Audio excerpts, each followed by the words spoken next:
Okay, this is a question for Juliet, James, and Elisabeth. Where are you? Where are you? Over there. Oh my God, hi. What was your best experience on working on Buffy and Angel? Right on. My favorite... Hi. I know the answer to this. Bar none, my favorite experience on both Buffy and Angel was working with Juliet Landau.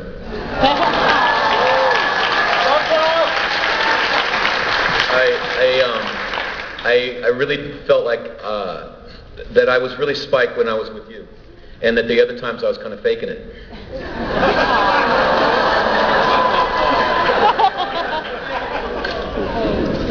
Now you say something nice about me.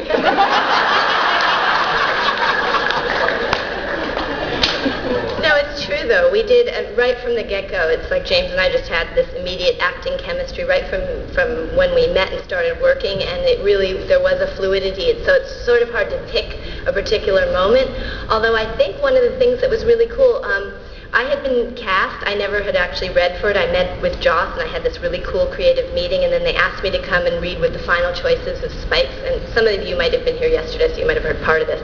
But James came in, and right from the get-go, we started just playing and coming up with stuff, and we had this moment in the scene with the Anointed One, and our heads kind of just came together, and we, like, all of a sudden remembered, oh yeah, he's there, and we turned forward. And then what was really neat about it is that just really came out of a kinetic acting moment, and then we, brought it into the first episode, and then when they promoted the show, they used that very moment and said, evil has a few new faces. And it was really cool for us because, or at least for me, because it really came out of it. It was one of those genuine sort of fluid acting moments, and then it got sort of used, and that's sort of a rare experience to have, especially on television. Yeah.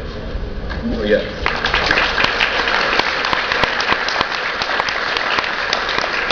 Well, I'm going to copy them because I've stayed really good friends with David Boreanaz, and I don't know if you were here yesterday, but I said that I almost did Bones with him. And so I remember in the beginning of the first time we started doing Angel, and we kind of pulled each other aside and we said, this can be a little bit of a tough business. Let's watch each other's backs. So if you hear anything said about me, I'm telling you, and vice versa. So we became good pals, and we really watched out for each other, and we had fun acting together too. Oh, Ken, yeah, you was your favorite. What was the question? I was so busy here feeling guilty about missing Star Trek. I was. What was your favorite moment on Angel or Buffy? The moment when I kissed you goodbye. Which I love because that wasn't even in the script. I said, I don't care what they say, I'm doing it. Because I was so smitten. You bastard. Hey, I've got good taste, don't I? What's that? I've got good taste. Yeah, you do. Yeah.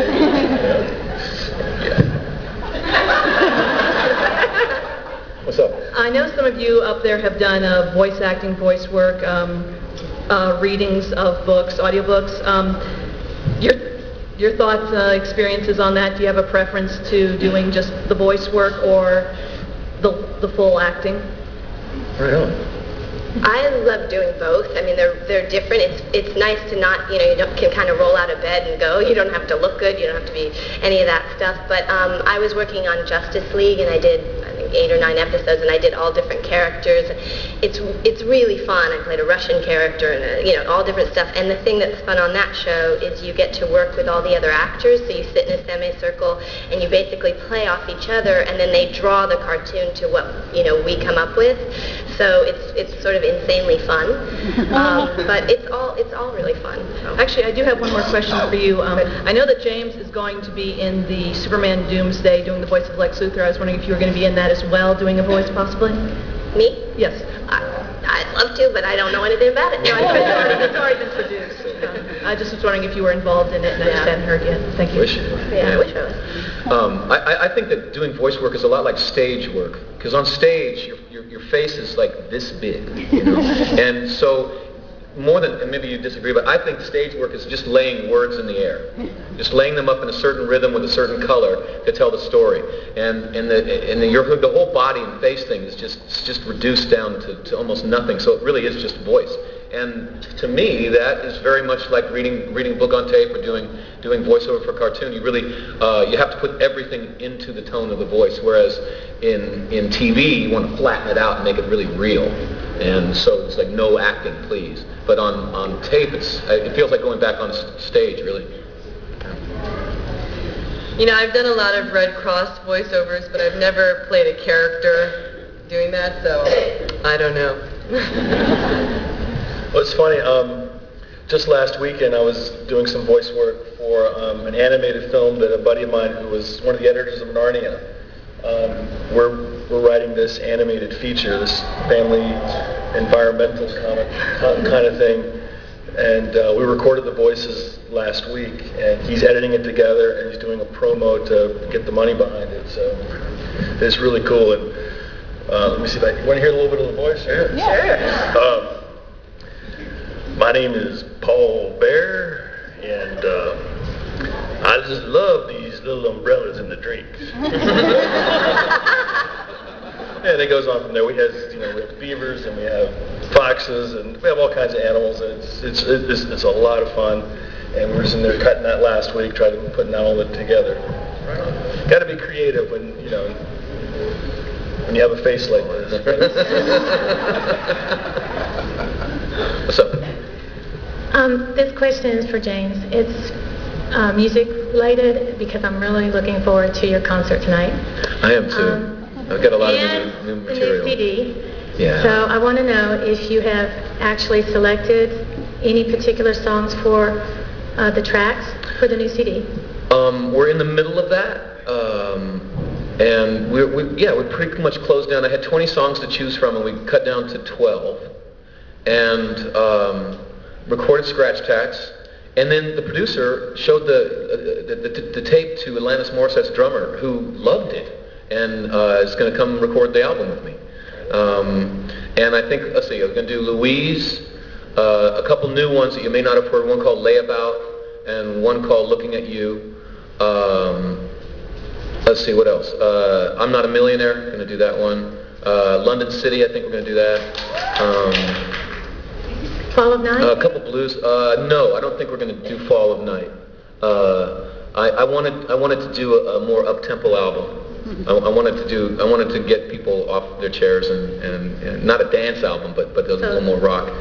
Don't Worry, Son. It's got to be on. Yep. And I'm trying to lead toward the blues. I pretty much just threw all my blues into the album, and then the producer said, not so much blues, man. Just balance it out, man. I just got to know, have you replaced your Taylor, and is Malcolm still okay? Working for you? Malcolm, thanks for asking, because he's broken, man. Malcolm got broken in Europe.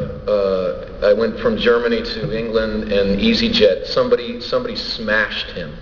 And I played Wales with him. He was like, he was the best friend in the world, because someone smacked him in the mouth and he was still there for me. Love that guitar. We're talking about a guitar, by the way. Sorry. But I took it into the shop to get it fixed for tonight, and the guy looked inside and he goes, "Dude, what happened to this guitar? It's shattered inside. What the heck?" And I said that it was an airplane, and he didn't believe me. He said, "No, you hit somebody over the head with this. I know you did." No. So I think someone really wanted to break that guitar. Someone actually set out to break that thing, and he kind of did. Yeah. And my Taylor got stolen off the set of Saving Grace. $4,000 guitar. Yeah, my Taylor guitar. Yeah. That was the best thing, besides working with Juliet, about being on Buffy, was I could afford really good guitars, and I lost one. Yeah. So, heartbreaking.